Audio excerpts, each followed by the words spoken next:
Well, hello there, fellow faith seekers. Claire here with another episode of Bite-Size Faith, where we take timeless Bible stories and give them a fresh, modern twist. Thank you to all of the new and returning faith seekers. Your continued support keeps me encouraged to produce this content and, hopefully, change the way that you see your walk with God. So truly, with all of my heart, thank you. Today's story is about a truly magnificent woman in her own right, and the way that God used her is the inspiration behind this story. I'm talking about Deborah, but in our version, we're meeting two incredible high school girls, navigating leadership, faith, and pressure. These two girls were also inspired by a few special girls that I personally know. I hope that you all can see yourself in this story. Okay, get comfy, because this one's all about standing strong when the world's trying to push you down.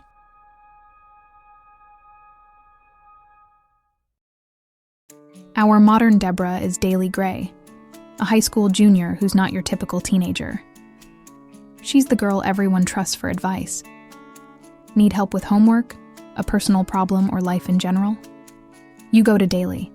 Wise beyond her years, she's known for giving honest, solid guidance. But here's the thing about Daly.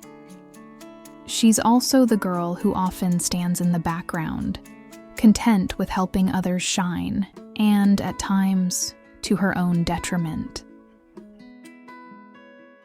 Now meet Brooke Davis, Daly's best friend and complete opposite in some ways. Brooke is the rising star of the track team, always determined on the field but a little unsure off of it. Of course, you wouldn't know it. Brooke hides her uncertainties very well. Up to this point, she has been able to skate by on talent alone. I mean, she's got strength, speed, and heart. But when it comes to standing up for herself or leading others, Brooke sometimes doubts she has what it takes. She never really had a situation where she really had to put herself out there. And that really is her happy place. Daly and Brooke? They're inseparable. They've been best friends since their preschool years.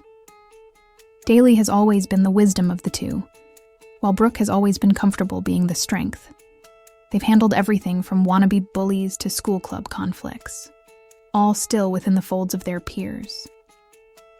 But what happens when their school faces a crisis that goes beyond the campus and could, potentially affect their future? Will both girls answer the call to dig deeper than they ever thought possible? The story begins when their high school announces a big change. The principal calls an emergency assembly to let the students know that the track team's funding is being cut to make room for a new football stadium, one the school doesn't even need. The football team already has 2 fields, but the track program, mostly made up of girls, is being sacrificed. Brooke is crushed. Track is her world, and the team is her second family. Now, it's slipping away because of an unfair decision. The worst part? The school administration seems determined to stick to their plan, ignoring any protests from the students. As Brooke watches her coach argue with the school administration, a sense of despair washes over her. Then she remembers that her friend Daly always has the answers. Surely she would know what to do. Brooke turns to Daly, who is sitting next to her, for advice. But even Daly is feeling the weight of the situation. The track team decides to fight back, and everyone looks to Brooke to take the lead. But Brooke, though strong on the track, struggles to find her voice. She freezes, feeling the weight of her teammates' expectations, and the thought of speaking out in front of the administration. Let's just say it terrifies her. So she turns to Daly, asking for help. Daly? I don't know what to do. Everyone's counting on me, but what if I mess up? What if no one listens? Brooke said to Daly as they sat in the school cafeteria. The tension in the air felt almost suffocating. Brooke held her head down, clearly upset. You won't mess up.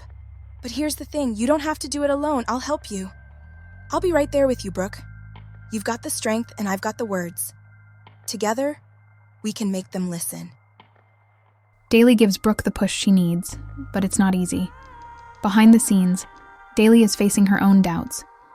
She's used to being the one in the background, the quiet advisor. Now, she's being asked to step into the spotlight too. And the pressure doesn't just come from Brooke. Later that night, Daly sits on her bed, reflecting on everything. Can she really lead?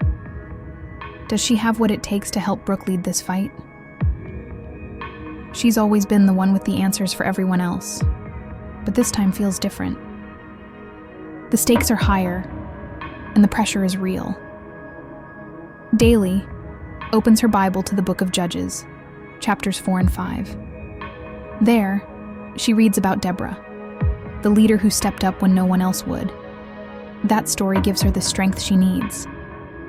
Like Deborah, she realizes that sometimes God calls you to lead, even when you don't feel ready. She sends Brooke a message. We're doing this. The next day, Daly and Brooke rally their team. With Daly's calm wisdom and Brooke's determination, they come up with a plan. They organize a peaceful protest, they draft a letter to the school board, and they prepare a presentation for the next school meeting. But not everyone's on their side. Some students think they're wasting their time. Others warn them that the administration never changes its mind. Why bother? They're never going to listen to a bunch of kids. One of their classmates says while walking by Daly and Brooke. Maybe. But if we don't say anything, nothing changes. Daly knows it's a risk, but she also knows that staying silent isn't an option. They have to fight for what's right, even if it feels impossible. The day of the school board meeting arrives. Brooke, with Daly by her side, stands before the board. Her hands shake, but she speaks with power. She explains how cutting the track team's funding impacts not just the athletes, but the entire school community. She talks about the dreams, the scholarships, the opportunities that could be lost. And then, Daly steps up. She speaks with the calm, steady voice she's known for. Good afternoon, members of the board. I'm not here to argue, but to remind you of something simple: fairness. We talk about building a strong community here at school, one where every student feels valued. But how can we call this a community when decisions are made without listening to those most affected? Leadership isn't about control. It's about guiding, supporting, and standing up for what's right, even when it's hard.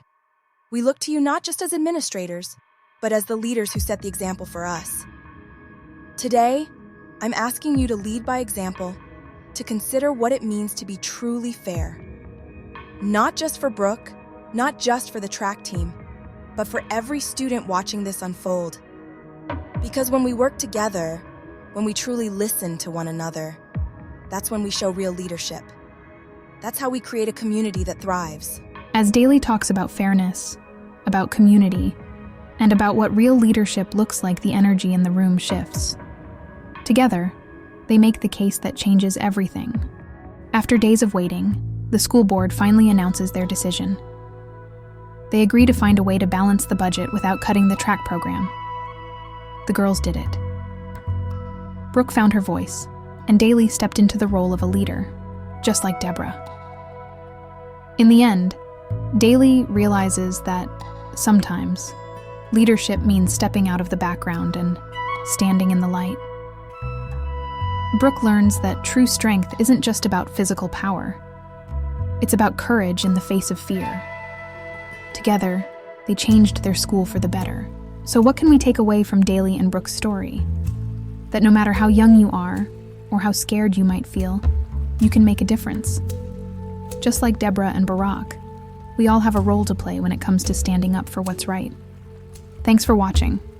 And remember to keep following your purpose. And never forget, you have the power to lead, even when it feels impossible. Until next time, stay blessed, stay strong, and keep believing. Don't forget to share the video. You never know who might need a bite of faith.